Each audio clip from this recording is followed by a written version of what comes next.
আমিন বাজার থেকে একটি প্রাইভেট কার ও 94 বোতল ফেন্সিডিল সহ 2 জন কুখ্যাত মাদক ব্যবসায়ী গ্রেফতার। আশুলিয়া থেকে শামীম আহমেদের প্রতিবেদনে বিস্তারিত। আপনি কি প্রবাসে গিয়ে স্বাবলম্বী হতে চান? পূর্বে বুকিংকৃত বিমানের টিকিট পরিবর্তন করতে চান, অথবা ট্যুরিস্ট ভিসার মাধ্যমে এই সুন্দর পৃথিবী ঘুরে দেখার স্বপ্ন দেখছেন? আপনার স্বপ্নকে বাস্তবায়ন করতে A to Z travels and tours আছে আপনার সাথে।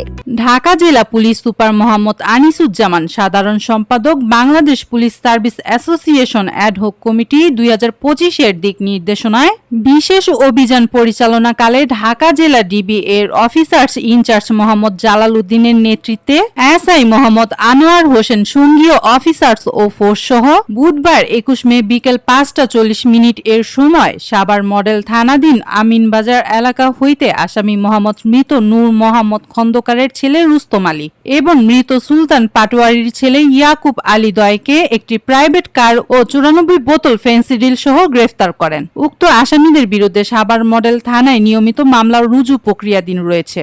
21/5/2025 তারিখ ঢাকা জেলা ডিবি উত্তরের টিম বিশেষ অভিযান পরিচালনাকালীন গোপন সংবাদের ভিত্তিতে জানতে পারে যে একটি প্রাইভেট কারে মাদকদ্রব্য ফেন্সিডিল ঢাকার উদ্দেশ্যে আরিচা মহাসড়ক হয়ে ঢাকার দিকে যাচ্ছে।